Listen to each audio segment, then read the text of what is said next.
Bonjour et bienvenue sur France 24, bienvenue pour une interview exclusive avec Ousmane Sonko, c'est le président du PASTEF. Il est avec nous depuis son domicile à Dakar, un domicile où il est assigné depuis sa condamnation début juin à 2 ans de prison pour, je cite, corruption de la jeunesse. Et on sait qu'il pourrait être arrêté à tout moment. Ousmane Sonko, merci. Merci, M. Perelman. Dans son discours à la nation, prononcé ce lundi, le président Macky Sall a renoncé à se présenter à un nouveau mandat. Est-ce que vous saluez cette décision? Je voudrais d'abord faire une précision à l'entame de mon propos, puisque certains de vos collègues, notamment du monde diplomatique, ont prétendu que je serais assigné à résidence. Je ne suis pas assigné à résidence, je suis arbitrairement détenu. Il n'y a ni décision de justice, ni décision administrative qui m'impose de rester chez moi. C'est une détention arbitraire en violation de tous mes droits.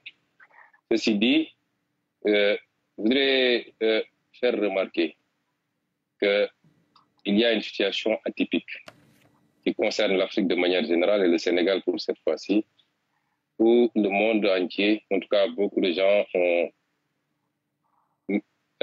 ont félicité le président sortant pour avoir respecté simplement la constitution de ce pays, de son pays. C'est triste pour l'Afrique et certains ont même parlé de l'exception sénégalaise, là où la Mauritanie, le Cap-Vert, le Ghana, le Niger, le Nigeria récemment et beaucoup d'autres pays africains ont tendance à donner l'exemple avec des alternances démocratiques où les présidents sortants ne se représentent pas et respectent leur constitution. Il n'y a aucune exception sénégalaise en réalité. Et je crois que désormais, lorsque le président Macron aura terminé ses 2 mandats et s'en ira, il faudrait que l'ONU, tous les pays lui adressent des félicitations pour ne pas avoir brigué un 3e mandat. Ceci dit, je comprendrais cette attitude si il s'agit simplement d'un encouragement pour lui demander de mieux faire et de continuer sur cette lancée pour apaiser définitivement ce pays. Autrement, on serait dans une infantilisation de l'Afrique qui serait encore ce mineur non émancipé où tout ce qui est ordinaire et normal dans les autres pays et les autres démocraties serait exceptionnel pour l'Afrique.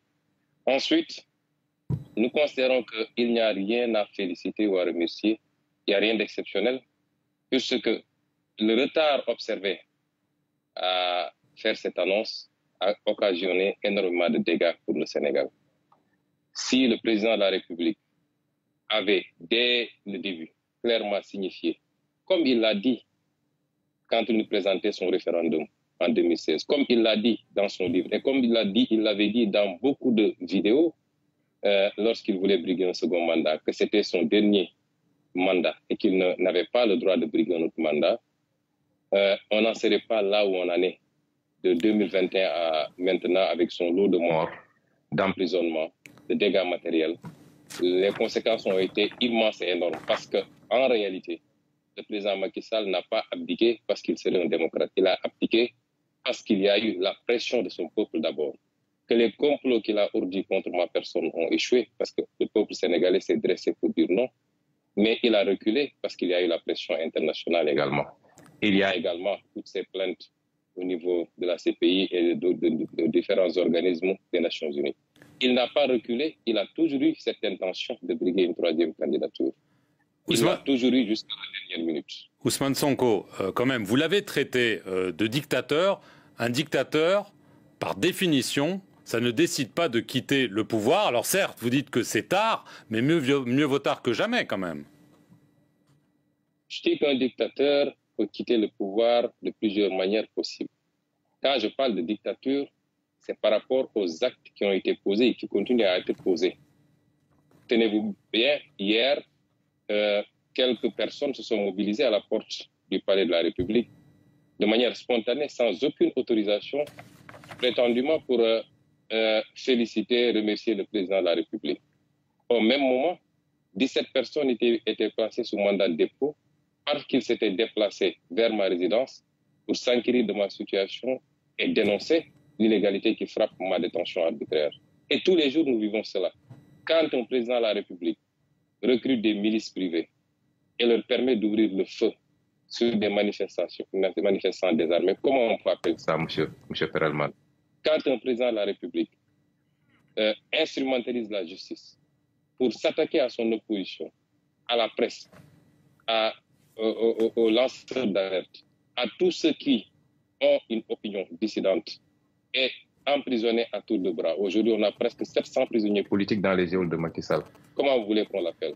Si les gens pensent que la dictature, il faut attendre qu'on soit sous le régime de Ceausescu ou de la Corée du Nord, non. Pour un pays comme le Sénégal, qui a connu la démocratie, qui a grandi dans la démocratie et la liberté, ce qui s'est passé ces 10 dernières années est scandaleux et catastrophique. Jamais le Sénégal n'a connu ce niveau de violence d'État. Et c'est pourquoi je parle de dictature. Et je dis, je le réitère, le président de la République a cédé à la pression populaire et à la pression internationale. Et ce n'est qu'un premier pas. Juste une question. Est-ce qu'il y a, en ce moment même, entre vous et le président, ou entre vous et le pouvoir, des discussions pour essayer de trouver une solution qui permette, en effet, d'avoir une élection présidentielle inclusive, ou est-ce qu'il n'y a absolument pas de contact entre vous et Macky Sall? Au moment où je vous parle, il n'y a aucun contact officiel ou officiel entre moi et le président Macky Sall. Et je voudrais dire simplement que voilà un homme qui, pendant des années, s'est acharné sur ma personne et sur mon parti politique, a utilisé tous les leviers d'État, la violence policière, les milices, l'instrumentalisation de la justice, qui s'est attaqué à ma personne, à ma famille. Figurez-vous qu'il a fallu que je donne mon téléphone, mon ordinateur portable à mes enfants pour qu'on l'amène chez le voisin pour pouvoir recharger, parce que depuis hier, nous sommes confrontés à un problème d'électricité et la police refuse que l'électricien accède à mon domicile. Cette violence sur moi et sur ma famille, cette persécution, j'ai été attaqué physiquement. Mon domicile a été brisé, mes vitres ont été brisées sur la route du tribunal. Ce qui s'est passé avec moi ne s'est jamais passé. Mais nonobstant tout ça, j'ai tendance à dire que nous sommes prêts à pardonner. Nous avons même pardonné et nous oublions. Vous êtes prêt à discuter avec Macky Sall pour pouvoir trouver un chemin vers la présidentielle? Ma candidature, je veux dire à M. Perelman ce que je veux dire. Rien n'a été fait pour le moment. Nous avons vu une certaine presse nationale et internationale même.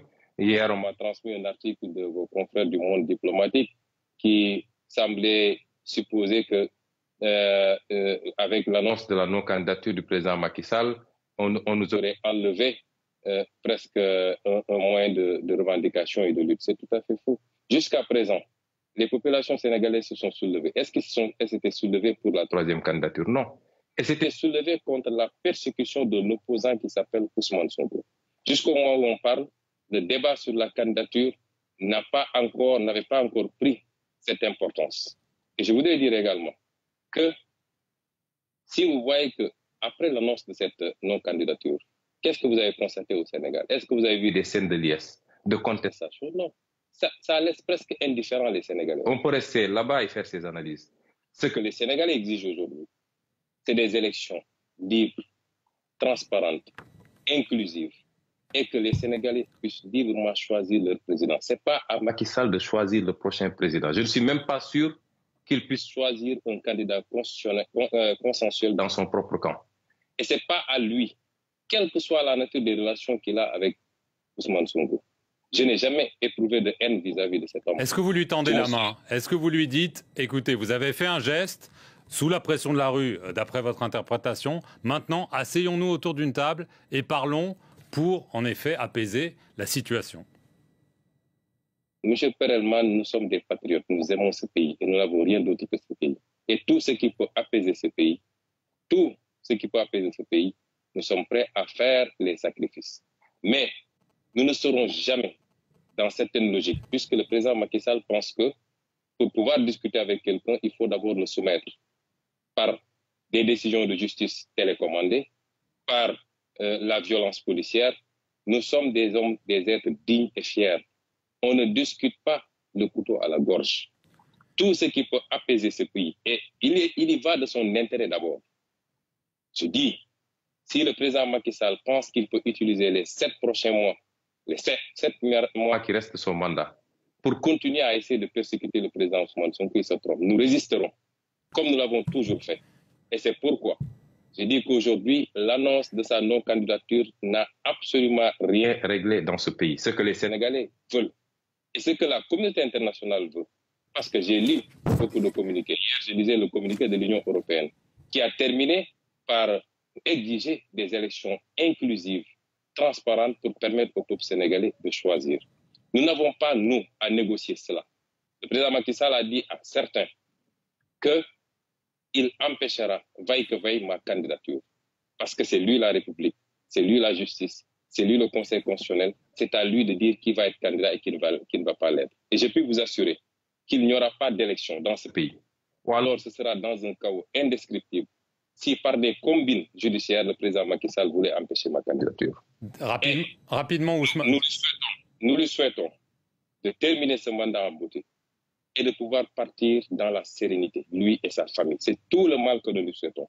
Il faut qu'il comprenne que ça ne peut pas continuer comme ça et qu'il n'a pas hérité ce Sénégal de ses parents. Il ne l'a pas acheté au marché. Le Sénégal appartient à 17 millions de Sénégalais et la majorité de ces Sénégalais veulent de la candidature du président Ousmane Sonko.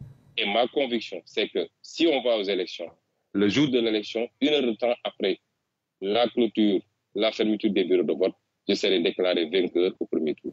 En attendant, Ousmane Sonko, évidemment, en conclusion, est-ce que vous vous attendez à être arrêté dans les jours qui viennent en raison du jugement qu'on a évoqué en début d'émission?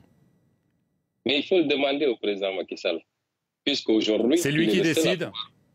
C'est lui qui décide parce que c'est le parquet qui peut décider de mon arrestation. Le parquet dépend du ministre de la Justice qui dépend du président de la République. Et je suis très pressé qu'ils aient le courage d'aller jusqu'au bout de leur logique. Parce que j'ai entendu d'ailleurs dans certaines conclusions hâtives, les gens décréter mon inéligibilité. Je suis encore totalement éligible. Ousmane Sonko, merci beaucoup d'avoir répondu en exclusivité aux questions de France 24 depuis votre domicile à Dakar. Merci à vous d'avoir suivi cet entretien sur nos antennes.